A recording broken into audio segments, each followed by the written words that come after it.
우리가 인생을 살아가는 데는 용기가 필요합니다. 뚫고 지나가야 할 난관도 많고 또 처리해야 될 인생의 과제도 많기 때문입니다. 오늘이 발렌타인스데이입니다마는 사랑을 고백하는데도 용기가 필요하다고 합니다. 말을 해도 좋을까? 돌아서서 말할까? 마주쳐서 말할까? 이렇게 하루 이틀 3일 보내게 되면 귀한 사람 다 놓치고 마는 것입니다. 옷을 입는데도 용기가 필요하다고 합니다. 쫄쫄이 바지나 무릎 떨어진 청바지 아무나 입는 것이 아니래요. 용기 있는 자라야지 멋도 낼 수 있다고 하네요.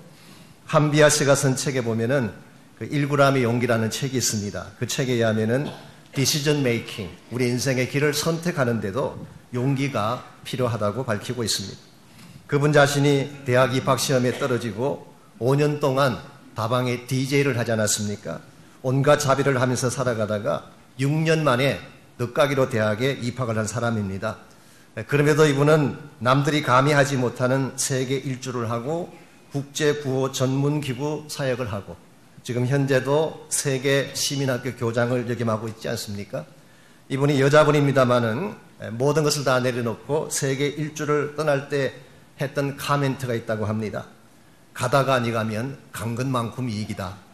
그렇게 멘트를 남기고 달랑 배낭 하나 메고 길을 떠났다고 합니다. 대단한 용기가 아닐 수가 없습니다. 이와 같이 사랑을 고백하는데도 용기가 필요하고 옷을 입는데도 용기가 필요하고 여행을 떠나는데도 용기가 필요합니다. 그러나 이와 같은 용기는 어떤 의미에서 낭만적인 용기라고 할 수가 있습니다. 삶의 여유가 있고 여백이 있을 때 가져볼 수 있는 그런 용기이죠.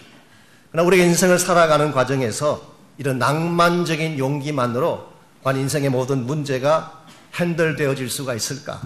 우리가 이미 경험한 바처럼 우리 인생은 생각보다 터프합니다. 우리가 감당하기 너무나 어렵고 힘든 절박한 과제들을 많이 만나게 됩니다. 때에 따라서는 발부둥치고 소리를 지르도 풀리지 아니하는 절망적인 현실을 맞이할 때가 많은데 단순히 마음을 강하게 먹는다고 해서 건강하고 긍정적인 사고를 한다고 해서 그 문제가 해결될까요? 파산을 앞두고 집에서 쫓겨나질 형편에 있는 사람이 가정이 깨어질 크라이시스 앞에서 울먹이고 있는 가정의 주인공이 자녀의 죽음을 앞에 놓고 속수무책으로 기다려야 되는 한 가정의 고통을 안고 있는 사람이 과연 이와 같은 단순한 마음을 결정하는 것만으로 인생의 문제가 처리되고 핸들될 수가 있을까요? 저는 그렇지 않다고 생각합니다. 참으로 우리 힘으로 감당할 수 없는 어려운 상황들이나 절망을 선포해야 될 수밖에 없는 상황이 왔을 때에 그것을 이겨낼 수 있는 용기는 우리 자신에게 있지 않습니다. 믿음으로부터 오는 것입니다. 하나님을 신뢰하는 믿음을 갖게 될 때에 나는 감당할 수 없고 나는 해낼 수 없지만 하나님 붙들면 해낼 수 있다. 전능하신 능력의 하나님을 붙잡는 손을 가질 때에 그때 비로소 주어지게 되는 용기, 이것이 진짜 인생의 문제를 풀어갈 수 있는 참된 용기인 것입니다. 저는 이것을 믿음에 주는 용기, 믿음의 용기라고 부르고 싶습니다. 오늘 여러분의 삶의 터전에도 여러 가지 많은 어려운 상황들이 있을 것입니다. 칠흑같이 어두운 밤길 같은 어려운 일도 존재할지 모릅니다. 그러나 그것을 넘어서기 위해서는 하나님을 신뢰하는 믿음 안에서 참 용기를 소유하고 그 용기를 갖게 될 때에 어떠한 어두운 길도 걸어갈 수가 있게 되고 궁극적으로 하나님이 기뻐하시는 영광된 축복을 누리게 되는 것입니다. 이런 면에서 참된 믿음의 용기는 어떤 것이며 이와 같은 용기를 가지려면 무엇이 필요할까? 오늘 주신 본문의 말씀을 통해서 이것을 함께 나누려고 합니다. 오늘 같이 읽은 본문에 보시면은 지난주에 이어서 날 때부터 맹인되었던 사람에 대한 스토리가 소개되어 있습니다. 이미 소개해드린 것처럼 예수님께서 진흙을 이겨서 눈에 바르고 실로암 못에 가서 씻게 했습니다. 그 결과 한 번도 눈을 뜨지 못했던 이 사람이 눈을 뜨고 새로운 사람이 되어서 돌아오게 되었죠. 여러분, 이것은 메시아적 표적입니다. 아시겠지만 구약 성경에는 맹인이 눈을 떴다는 기적이 기록되어 있지 않습니다. 구약에도 많은 기적이 나오고 있죠. 강을 가르는 기적도 있고 바다를 가르는 기적도 있고 병자를 고치는 기적도 있고 심지어는 죽은 자를 살리는 기적도 있습니다만은 딱 한 가지 기적은 구약에 나오지 않아요. 그 기적이 맹인의 눈을 뜨게 하는 기적입니다. 왜 그 기적은 구약에 나오지 않는가? 그것은 장차 메시아께서 오시면 행하실 아주 전형적인 메시아 표적이기 때문에 그렇습니다. 이사야 35장 5절에 이렇게 기록되어 있습니다. 그때에 맹인의 눈이 밝을 것이며 못 듣는 사람의 귀가 열릴 것이다. 그때가 언제를 말할까요? 메시아께서 오시는 날을 말하는 것입니다. 그러므로 오늘 본문에서 예루살렘 거리 한복판에서 평생 눈을 뜨지 못했던 맹인이 눈을 뜨게 된 이 사건은 누가 봐도 자명한 메시아닉 사건인 것입니다. 메시아적 표적의 사건인 것입니다. 그렇다면 이 사건 앞에 어떤 반응을 보이는 것이 마땅하겠습니까? 당연히 하나님을 찬양하고 하나님께 영광 돌려야 할 것입니다. 그런데 오늘 본문을 보니까 이 사건 앞에 유대 사람들이 보였던 반응은 결코 그렇지 않았습니다. 제일 첫 번째 반응이 바리새인들이 보였던 반응인데요. 우리 18절 말씀을 잠깐 볼까요? 바리새인들은 어떤 반응을 보였는지 18절 유대인들이 그가 맹인으로 있다가 보게 된 것을 믿지 아니하고 그랬습니다. 그들은 이 기적을 앞에 놓고도 하나님이 하셨다고 믿지 않았어요. maybe 예수님과 맹인이 조작한 것이 아닌가? 원래부터 눈을 뜨고 있던 사람인데 둘이 짜고 만든 조작극이 아닌가? 그렇게 생각한 것 같습니다. 24절 말씀 보시면은 이 유대인들은 심지어 이 일을 행하신 예수님을 죄인이라고 정죄까지 하고 있습니다. 왜 예수님을 정죄했을까요? 이 일을 행한 날짜가 안식일이었기 때문입니다. 한 사람이 평생 소원을 이루고 눈을 떴다는 것은 외면하고 안식일이라는 제도에 얽매여 있던 이 사람들 얼마나 답답한 사람들입니까? 그래서 안식일을 범했다는 이유 때문에 이 기적을 행한 예수님을, 하나님의 아들이신 예수님을 죄인이라고 그들은 정죄를 했습니다. 그리고 나서 눈을 뜬 장본인인 이 사람을 협박하고 욕을 퍼붓고 34절 말씀에 보면은 쫓아내어버렸다고 말씀합니다. 한마디로 요약하면 그 당시 바리새인들의 반응은 예수님의 기적을 리젝트한 것입니다. 부정하고 거절한 것입니다. 왜 이와 같은 반응을 보였을까요? 누가 봐도 자명한 하나님의 역사인데 누가 봐도 확실한 메시아적 사건인데 왜 그들은 이것을 보지 못했을까요? 그들 마음 중심에 불신앙과 탐욕이 가득 차 있었기 때문입니다. 우리의 마음이 이와 같이 악한 것으로 가득 차 있게 되면 하나님이 하시는 일이 보이지 않는 것입니다. 이것을 예수님께서는 너희들이야말로 진짜 소경이다. 눈을 뜨고도 하나님이 하시는 일을 보지 못하니까 너희들이야말로 참된 소경이 아니냐 책망을 하셨어요. 이것이 바리새인들의 반응이라면 두 번째 반응이 부모된 자의 반응입니다. 이 맹인된 사람의 부모가 보였던 반응, 그것이 19절에서 21절에 기록이 되어 있습니다. 이는 너희 말에 맹인으로 났다는 너희 아들이냐? 그러면 지금은 어떻게 해서 보느냐? 자, 이 유대인들이 부모를 불러다가 이 아이가 진짜 맹인으로 태어난 것이 맞느냐? 그렇게 질문을 했어요. 그랬더니 20절 그 부모가 대답하여 이르되 이 사람이 우리 아들인 것과 맹인으로 난 것을 아나이다. 그러나 지금 어떻게 해서 보는지 또는 누가 그 눈을 뜨게 하였는지 우리는 알지 못하나이다. 그에게 물어보소서. 그가 장성하였으니 자기 일을 말할 것입니다. 여러분, 이것이 부모가 취할 태도일까요? 일평생 눈을 뜨지 못했던 아들이 눈을 떴어요. 이것보다 더 기쁜 사건이 어디 있겠습니까?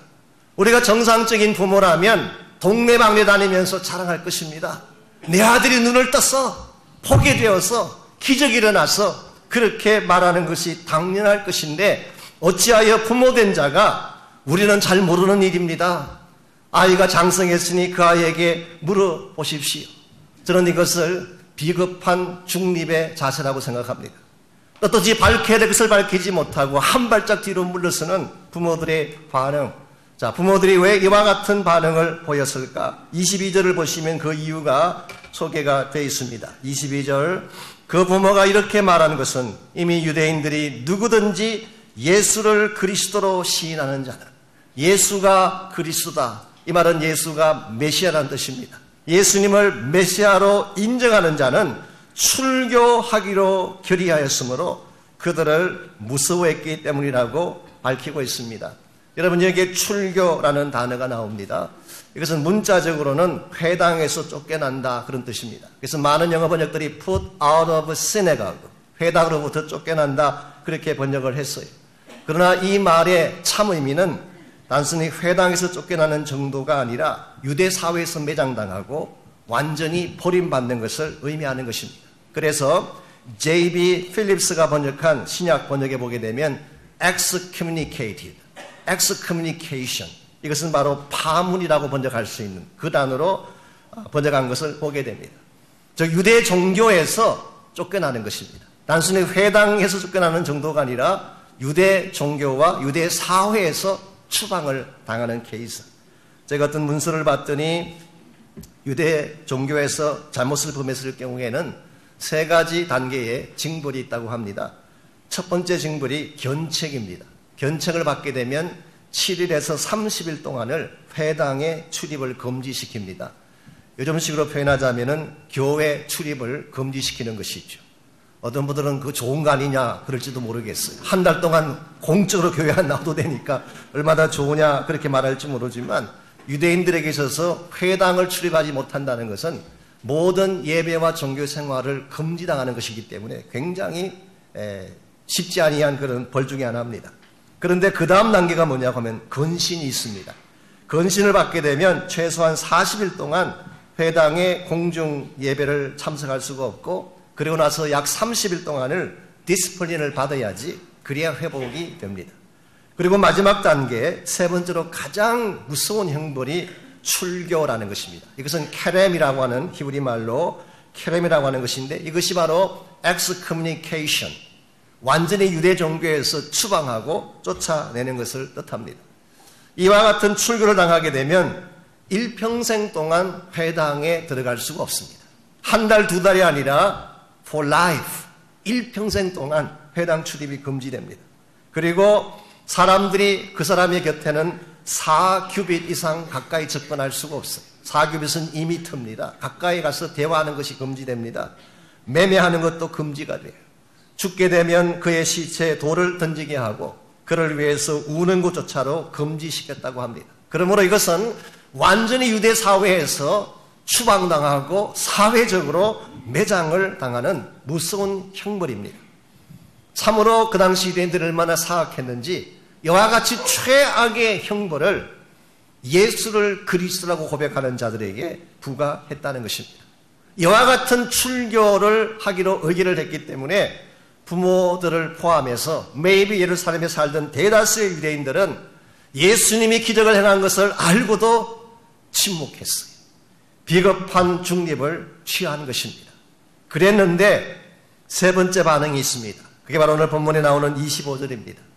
정작 맹인되었던 그 본인은 이와 같은 고백으로 반응을 하고 있습니다. 25절 말씀 볼까요? 대답하되 그가 죄인인지 내가 알지 못하나 한 가지 아는 것은 내가 맹인으로 있다가 지금 보는 그것입니다. 이 사람은 담대하게 예수님이 자신의 눈을 뜨게 한 사실을 고백했어요. 이건 다른 말로 표현하면 Jesus is Christ, 예수님이 메시아다라고 수많은 사람들 앞에 공포한 것과 마찬가지입니다. 여러분, 이것은 대단한 용기가 아닐 수가 없습니다. 유대인들이 출교하기로 결정을 하고 엄청난 위협과 협박을 당하는 가운데 본인이 고백을 하게 되면 어떤 불이익을 당할지도 모르는 상황인데, 그리고 오늘 성경 34절을 보면 실제로 이 사람이 고백 때문에 그는 출교당하고 쫓겨나게 됩니다. 이와 같은 어려운 상황에도 불구하고 어떻게 그는 예수가 그리스도라고 담대하게 고백할 수가 있었을까? 이 용기가 어디에서 나온 것일까요? 바로 이 용기는 자신에게서 나온 것이 아니라 하나님을 신뢰하는 믿음에서 나온 것입니다. 내가 어떤 일을 당할지라도 하나님이 나를 지켜주신다는 확신. 설사 내가 모든 것을 다 상실하고 잃어버린다고 할지라도 주님만은 잃어버릴 수 없다고 하는 절대적 신앙 고백, 여기에서부터 나오는 것입니다. 여러분, 이와 같이 하나님을 철저하게 신뢰하고 다른 모든 것을 다 빼앗겨도 주님만은 상실할 수 없다는 고백을 가진 자 앞에 세상은 함부로 대할 수가 없습니다. 감당할 수가 없는 것입니다. 마태복음 10장 28절 29절에 보면 예수님께서 핍박 가운데 처할 제자들을 앞에 놓고 이렇게 말씀하신 것이 나옵니다. 몸은 죽여도 영혼은 능히 죽이지 못하는 자들을 두려워하지 말고 오직 몸과 영혼을 능히 지옥에 멸하실 수 있는 이를 두려워하라. 참새 한 마리가 한 아사리온에 팔리지 않느냐. 그러나 너희 아버지께서 허락하지 아니하시면 그 하나도 땅에 떨어지지 아니하리라. 우리의 육체를 향하여서 협박하고 위협하는 자들을 두려워하지 말아라. 우리 영혼과 몸을 지옥에 보내는 하나님이 계시지 아니하냐. 참새 한 마리, 미물 같은 작은 참새 한 마리도 하나님이 허락하지 않으면 땅에 떨어지지 않는데 하물며 천하보다 귀한 너희들을 그냥 두겠느냐. 보호하신다, 지키신다. 그러므로 두려워하지 말라 말씀하셨어요. 여러분, 이것이 믿음인 것입니다. 우리가 이 믿음을 확보하게 되면, 이 믿음이 나의 소유가 되면 그때 세상이 감당할 수 없는 용기를 갖게 되는 것입니다. 우리 인생 가운데 두려운 사건이 없을 수가 없습니다. 인생을 살아가다 보면 우리를 무섭게 하고 두렵게 만드는 일들은 반드시 찾아오게 돼 있어요. 그러나 우리 안에 이 믿음이 주는 용기가 분명하다면 어떠한 상황, 어떠한 케이스가 다가온다고 할지라도 우리는 무너지지 않고 포기하지 아니하고 승리자로 살아갈 수가 있는 것입니다. 그러므로 저는 여러분 한 분 한 분이 믿음이 주는 참 용기 가지시기를 주의 이름으로 축원합니다. 이 용기를 가져야지 세상을 이길 수 있고 악한 자들을 정복할 수가 있는 것입니다. 그렇다면 이 참된 믿음의 용기란 과연 구체적으로 어떤 것을 말하는 것인가? 용기 있는 신앙이 가지고 있는 특징 세 가지를 오늘 본문을 통해서 함께 정리하려고 합니다. 특별히 25절 말씀을 중심으로 오늘 이 맹인되었던 그 사람이 고백했던 이 신앙 고백을 중심으로 용기 있는 신앙의 세 가지 특징을 여러분과 함께 나누면서 은혜를 받기를 바랍니다.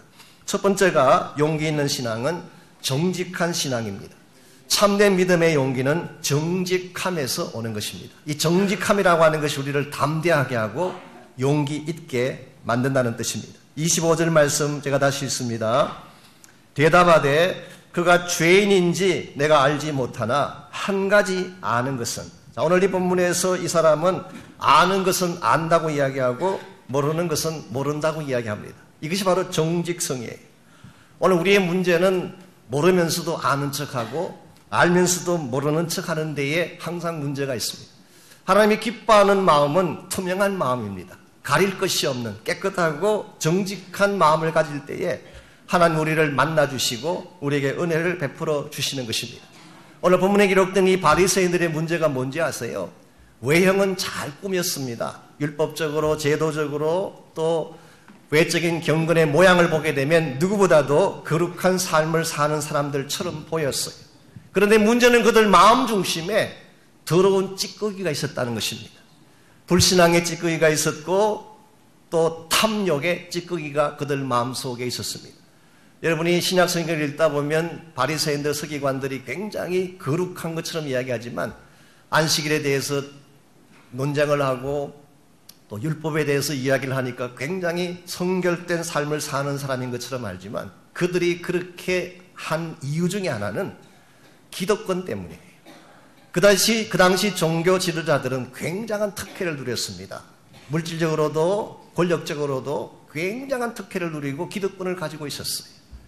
예수님께서 등장하셨을 때에 그토록 예수님을 미워하고 정죄해야만 했던 이유는 그들이 가지고 있는 특혜를 빼앗길까 봐, 지금까지 쌓아올렸던 기득권을 빼앗길까 봐. 여러분, 우리 마음속에 불신앙의 찌꺼기가 있고 이 탐심의 찌꺼기가 있으면 하나님이 안 보이는 것입니다. 이것이 가장 심각한 문제예요. 하나님은 어디나 계십니다. 하나님 지금도 일하고 계세요. 하나님이 하시는 일은 자명하지만 내 마음에 찌꺼기가 있으면 하나님이 하시는 일이 보이지 않고 하나님을 만날 수가 없는 것입니다. 그래서 예수님께서도 마태복음 5장 8절에서 마음이 청결한 자는 복이 있나니 저희가 하나님을 볼 것이요 라고 했어요. 마음이 깨끗할 때, 마음이 청결할 때에 하나님이 어디에서 무엇을 행하시는지를 보게 되고 그때 하나님을 체험케 되는 것입니다. 시편 51편 10절에 보면 다윗도 이런 고백을 했습니다. 하나님이여 내 속에 정한 마음을 창조하시고 내 안에 정직한 영을 새롭게 하옵소서. 여러분 잘 아시는 바대로 이 고백은 다윗이 범죄한 후에 하나님의 책망을 받고 나서 하나님께 올린 고백입니다. 다윗은 자기 부하의 아내를 취했습니다.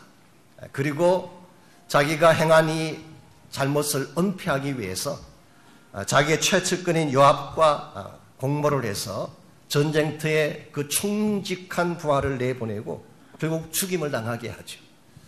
아무도 모를 줄 알았어요. 그러니까 요압과 자기만이 아는 비밀이기 때문에. 그리고 나서 다윗이 약 1년 동안을 그냥 지나갔습니다. 사람은 모르고 백성도 몰랐지만 하나님은 처음부터 보고 계셨어요. 그래서 하나님께서 어느 날 나단 선지자를 보내셔서 네가 바로 그 나쁜 사람이다 지적해 주었을 때, 그때 비로소 자기 죄를 깨닫고 침상이 떠나가도록 자복하며 회개하지 않았습니까? 그때 다윗이 하나님께 올려드렸던 고백 중에 하나가 방금 읽었던 시편 51편 10절이에요. 내 속에 정직한 마음을 주십시오. Create in me a pure heart. 하나님, 내 안에 정직한 마음, 순결한 마음을 재창조하여 주십시오. 그래야 내가 하나님을 바라볼 수가 있고 하나님 앞에 다시 나아갈 수 있음을 알았기 때문에 다윗은 그런 고백을 한 것입니다. 여러분과 제 삶도 마찬가지입니다. 우리가 하나님 앞에 정직하게 서게 되면 하나님 우리를 꾸중하시고 책망하실 것 같지만 정반대입니다. 정직해질수록 하나님을 더 깊이 만날 수 있어요. 정직해지는 만큼 하나님의 은혜를 더 깊이 느끼고 누릴 수가 있는 것입니다.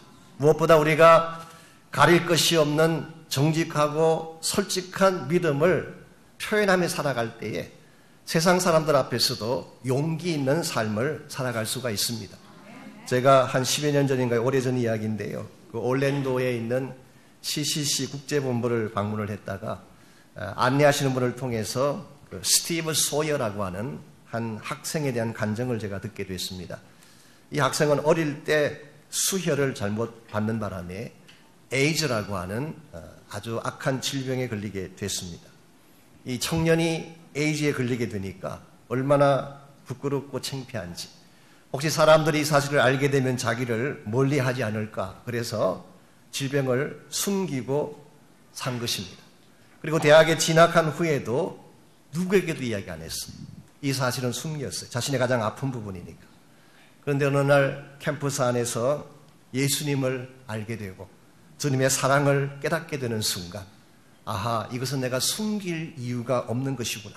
왜냐하면 하나님은 내가 깨끗하기 때문에 구원하신 것이 아니라 나의 누추함을 알고도 있는 그대로 받아주신 하나님이십니다.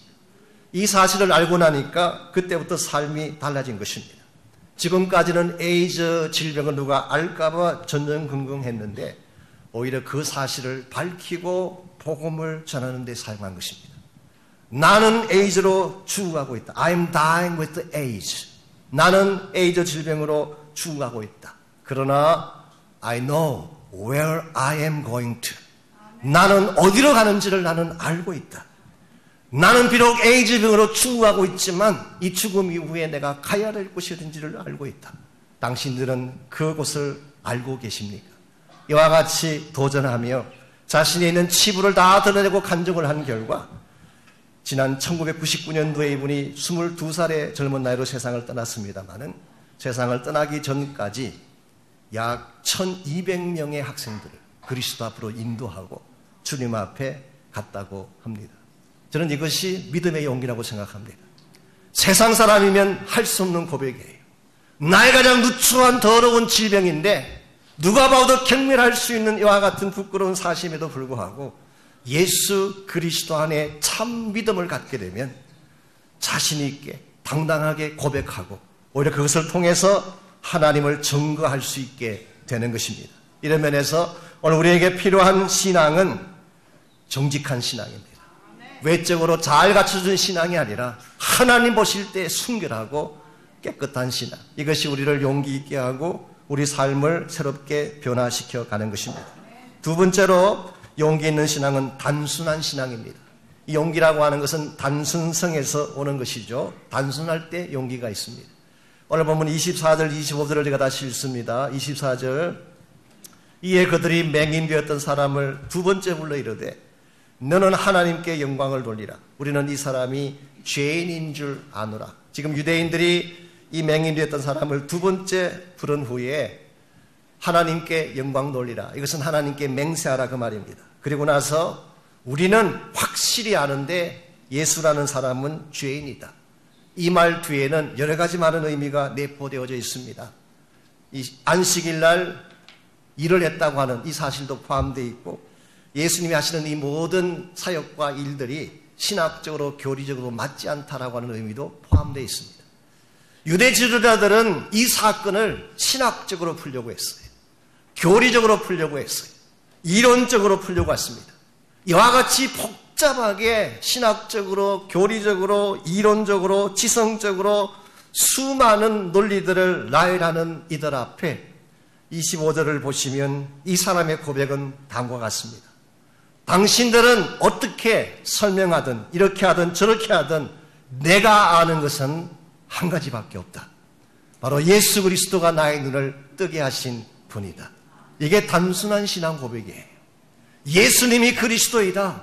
예수님이 나의 구원자이다. 그분이 나를 여기까지 오게 하신 하나님이시다.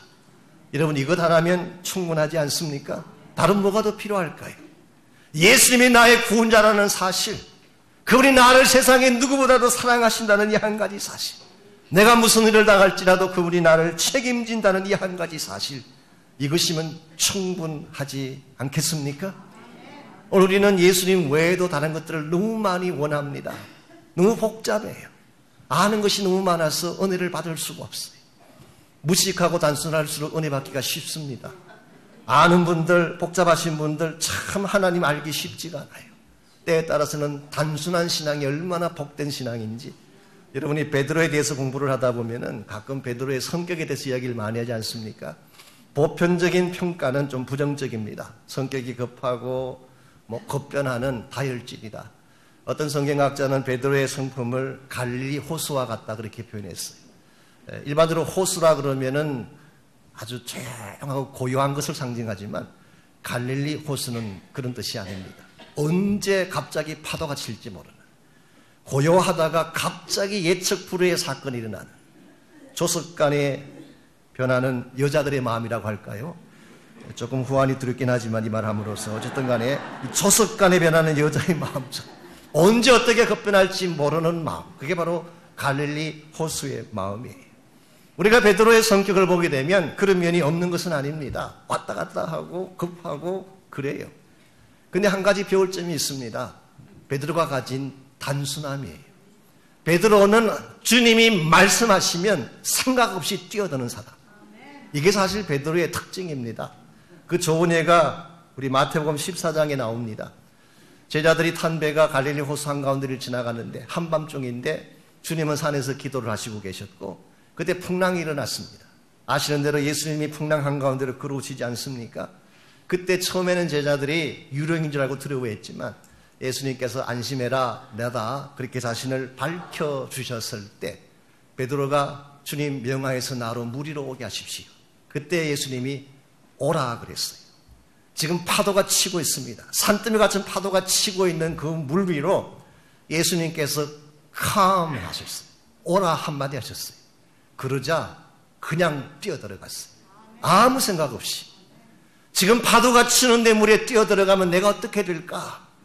또 좀 과학적인 사람이라면 계산하지 않겠습니까? 이 중력의 원칙이 있는데 물속에 사람이 들어가면 물에 빠지는 게 정상인데 이 물속에 들어가서 과연 괜찮을까? 과학적으로, 합리적으로, 이성적으로 따지고 계산할 것이 참 많을 것 같은데 베드로는 아무 생각이 없어요. 오라 그러니까 뛰어든 거예요. 그리고 한 발자국을 걸어갔어요. 어떤 분들은 그 대목에 대해서도 좀 부정적인 이야기를 합니다. 그가 다시 물속에 허우적거리고 빠졌다, 믿음이 없다 그렇게 이야기하지만 여러분 한번 생각해 보십시오. 이 세상에 살았던 인간 중에 물속에 뛰어들어가서 한 발짝이라도 뛴 사람이 있나요? 여러분 제가 알기로는 베드로가 최초의 인간입니다. 예수님을 제외하고 물 위를 실제로 걸어갔던 유일한 사람이 베드로예요. 어디에서 이와 같은 용기가 나왔을까요? 주님을 향한 단순한 믿음 때문이에요. 여러분 이것이 파워입니다. 여러분이 기도하실 때나 하나님 앞에 헌신할 때에 따지고 계산하면 아무것도 할 수가 없어요. 주님 오라면 가는 것입니다. 가라면 순종하는 것입니다. 물속에 뛰어들려면 뛰어드는 거예요. 그때의 기적이 일어나고 하나님 사이즈의 일들이 일어나는 것입니다. 이와 같이 우리의 신앙이 하나님이 기뻐하실 온전한 신앙이 되어서 참된 용기를 발휘하기를 원한다면 1차적으로는 정직한 신앙을 가지셔야 됩니다. 꾸밈이 없는 신앙, 있는 그대로를 다 내어놓을 수 있는 신앙. 두 번째는 베드로가 가졌던 것 같은 단순한 신앙, 말씀만 하면 발을 내딛는 신앙이죠. 마지막 세 번째로 용기 있는 신앙의 특징은 체험적 신앙이라는 것입니다. 체험적 신앙. 우리 25절의 마지막 파트를 보시면은 한 가지 아는 것은 내가 맹인으로 있다가 지금 보는 그것입니다. I was blind, but now I see. 내가 과거에는 소경이었는데, 과거에는 앞을 보지 못하는 맹인이었는데 이제 보게 되었나이다. 여러분, 이것은 누구도 부인할 수 없는 체험적 신앙이에요. 아니, 더 정확하게 말하자면 누구도 대신해 줄 수 없는 나만의 고백입니다. 내가 체험한 하나님은 누구도 대신 고백해 줄 수가 없어. 나만이 경험한 하나님이기 때문에 유니크한 것입니다. 여러분과 저의 삶 가운데에 이와 같이 유니크한 체험, 하나님을 깊이 만났던 체험이 분명해야지 여러분이 인생 여정에서 조금 어려운 일을 당하고 힘든 일을 당해도 흔들리지 않고 앞을 향해 나아갈 수가 있는 것입니다. 이 체험이 없는 사람들은 문제가 생기면 하나님을 의심해요. 내가 하나님을 만났던 분명한 체험이 결여되어 있기 때문에. 그러므로 우리는 하나님을 만나되 깊이 만나야 돼요. 오늘 본문에 등장하는 이 사람의 경우도 처음부터 예수님을 깊이 체험했던 것은 아닙니다. 단계별로 체험을 했어요. 참고로 11절 말씀에 보면은 처음 이분이 예수님을 인식한 것은 한 명의 사람으로 인식했어요. A man. 그 사람이라고 이야기했습니다. 그랬던 것이 17절로 오게 되면 He is a prophet. 선지자라고 고백을 합니다. 그랬는데 34절에 오시면 드디어 하나님께로부터 온 자라고 고백을 했어요. 하나님께로부터 온 자라는 말은 35절 말씀과 연결시켜 보면 인자라는 뜻입니다. The Son of God, 하나님의 아들이라는 뜻이에요. 처음에는 단순한 인간으로 만났지만 이 예수님을 알아가는 중에 이분이 보통 인간이 아니라 선지자구나. 그런데 한 걸음 더 나아가서 눈이 떠지고 기적이 일어나는 것을 보면서 He is the Son of God. 이분은 하나님의 아들이라고 고백하게 되는, 이게 바로 신앙적 체험의 깊어감이라고 표현할 수가 있겠습니다. 여러분과 제가 하나님을 깊이 만나면 만나는 만큼 체험이 더 깊어집니다. 그리고 체험이 깊어지는 만큼 영적인 능력이 증가하게 되고, 그때 여러분이 무슨 일을 당하든지 그것을 넘어서고 정복하고 이길 수 있게 되는 것입니다. 우리가 사는 인생의 여정이라고 하는 것은 솔직히 누구도 장담할 수가 없는 예측 불허의 인생을 우리가 살고 있습니다. 언제 어디에서 어떤 일을 당할지 우리는 아무도 예측할 수가 없습니다. 만일 여러분들이 그냥 여러분 혼자의 힘으로 단신으로 인생길을 걸어간다면 갑작스럽게 찾아오는 위기와 고난 앞에서 어떻게 그것을 이겨낼 수가 있겠습니까? 하나님이 함께 하신다는 분명한 확신과 용기가 필요합니다. 몇 년 전에 유타주의 캐년 랜드라고 하는 곳에서 그 아론 렐스톤이라고 하는 한 청년이, 27살 난 청년이 혼자서 이렇게 산을 타다가 조난당하는 사건이 있었습니다. 원래 이분은 인텔이라는 회사에서 미케니컬 엔지니어로 일을 하던 그런 분인데 혼자 암벽 타는 걸 좋아했어요. 근데 하루는 암벽을 타다가 그만 그의 오른쪽 팔이 이 800파운드나 되는 바위에 끼게 된 것입니다. 이 한쪽 팔이 800파운드나 되는 무거운 바위에 끼게 된 것입니다. 처음에는 바위를 굴러내려고 팔을 빼보려고 노력을 했지만 꿈쩍도 하지 않았어요. 하루 이틀 노력했지만 꿈쩍도 않습니다. 3일이 지나가도 꿈쩍하지 않아요. 아무도 없는 곳에서, 산중턱에서 물도 마시지 못하고 어떤 도움도 찾지 못한 채 5일 동안을 그가 거기에 끼인 상태에서 버티다가 결심을 합니다. 그냥 있으면 내가 죽겠구나. 그 생각을 하고 바위에 눌려있는 그 팔을 주머니 칼로 잘라내기로 결심을 한 것입니다. 여러분, 이거 결코 쉬운 일이 아닙니다. 자기 손으로 자기 팔을 자른다는 게 쉬운 일이겠어요? 더구나 그 무딘 파켓 나이프로 잘라낸다는 것은 결코 쉬운 일이 아닙니다. 그런데 이분이 정말 초자연적인 힘을 발휘해서 그 팔을 자르고 혼자 몸을 굴려서 산에서 내려와서 구출을 받게 된 사건이 있었어요. 그때 AP통신의 기자 한 분이 이렇게 질문했습니다. 어디서 그런 용기가 났습니까? 어떻게 자신의 팔을 잘라서까지 산을 내려올 용기를 갖게 됐습니까? 물었을 때에 이분이 대답한 답이 다음과 같습니다. 아무도 도와줄 자 없는 산중턱에서 정신은 혼미해지고 온몸의 기운은 탈진해 갈 때 저는 죽음을 향해 간다는 사실을 인식할 수밖에 없었습니다. 그런데 그 순간 나를 잠에서 깨워준 소리가 있습니다. 그것이 바로 나를 위해서 수많은 사람들이 기도하는 부르짖는 목소리였습니다. 그때 나의 마음속에 찾아온 확신이 아하, 혼자 산중턱의 바위에 끼어있는 것이 아니라 내 곁에는 나를 건질 수 있는 하나님이 함께 계시는구나. 그래서 최악의 상황 속에서도 나와 함께 하시는 하나님, 이걸 인식하는 순간 그는 그 최악의 상황을 끊고 내려오는 것이 가능했다는 고백을 했습니다.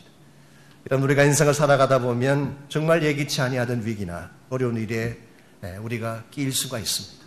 그때 여러분이 당황한다든가 지레겁을 먹고 주저앉게 되면 여러분은 거기에서 인생을 좌절하고 무너지게 되는 것입니다.